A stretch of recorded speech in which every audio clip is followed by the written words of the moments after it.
ಓಂ ಶಾಂತಿ. ಇಂದಿನ ಡೇಟ್ ಆಗಿದೆ 27/7/2026. ಇಡೀ ಪ್ರಪಂಚದಲ್ಲಿ ನಿಮ್ಮಂತಹ ಅದೃಷ್ಟವಂತರು ಯಾರೂ ಇಲ್ಲ.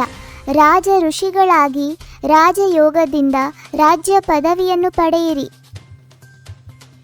ಜ್ಞಾನದ ಸಂಸ್ಕಾರವಿದ್ದು ಮಕ್ಕಳನ್ನು ಪತಿತರಿಂದ ಪಾವನರನ್ನಾಗಿ ಮಾಡುವಂತಹ ಜ್ಞಾನಸಾಗರ ತಂದೆಯಾಗಿದ್ದಾರೆ. ವಿಶ್ವದ ಎಲ್ಲ ಆತ್ಮರಿಗೆ ಒಬ್ಬನೇ ಪರಂಪಿತ ತಂದೆಯಾಗಿದ್ದು ನಾವೆಲ್ಲ ಆತ್ಮರು ಆತ್ಮಿಕ ಸಹೋದರರಾಗಿದ್ದೇವೆ. ಪರಮಾತ್ಮ ತಂದೆಯು ಜ್ಞಾನವನ್ನು ನೀಡಿ ಶಾಂತಿಧಾಮ ಮತ್ತು ಸುಖಧಾಮದ ವಾರಸುದಾರರನ್ನಾಗಿ ಮಾಡುತ್ತಿದ್ದಾರೆ.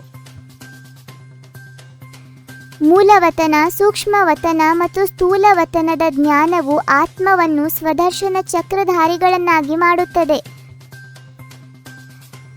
ವಿಶ್ವದ ಚರಿತ್ರೆ ಮತ್ತು ಭೂಗೋಳದ ರಹಸ್ಯವನ್ನು ಅರಿತವರೇ ಚಕ್ರವರ್ತಿ ರಾಜ್ಯದ ಅಧಿಕಾರಿಗಳಾಗುತ್ತಾರೆ. ಸತ್ಯಯುಗವು ಸಂಪೂರ್ಣ ನಿರ್ವಿಕಾರಿ ಪ್ರಪಂಚವಾಗಿದ್ದು ಕಲಿಯುಗವು ಸಂಪೂರ್ಣ ನಿರ್ವಿಕಾರಿ ಪ್ರಪಂಚವಾಗಿದೆ. ಆತ್ಮವು ತಮೋ ಪ್ರಧಾನದಿಂದ ಸತೋ ಪ್ರಧಾನವಾಗುವುದು ತಂದೆಯ ನೆನಪು ಮತ್ತು ರಾಜಯೋಗದಿಂದ ಮಾತ್ರ ಸಾಧ್ಯ.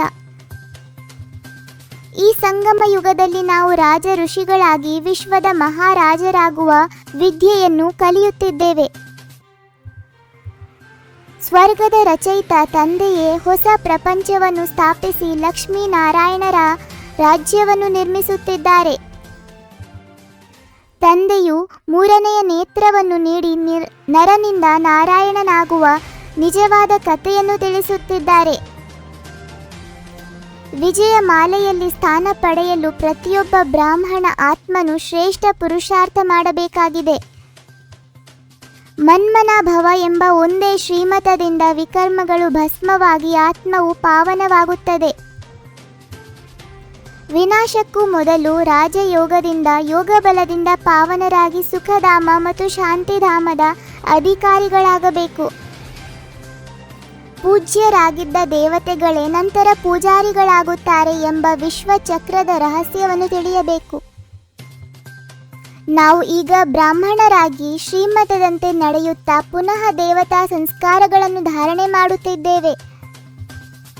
84 ಜನ್ಮಗಳ ಚಕ್ರವನ್ನು ಅರಿತು ಸ್ವದರ್ಶನ ಚಕ್ರಧಾರಿಗಳಾಗಿ ಚಕ್ರವರ್ತಿ ಪದವಿಯ ಹಕ್ಕುದಾರರಾಗಬೇಕು.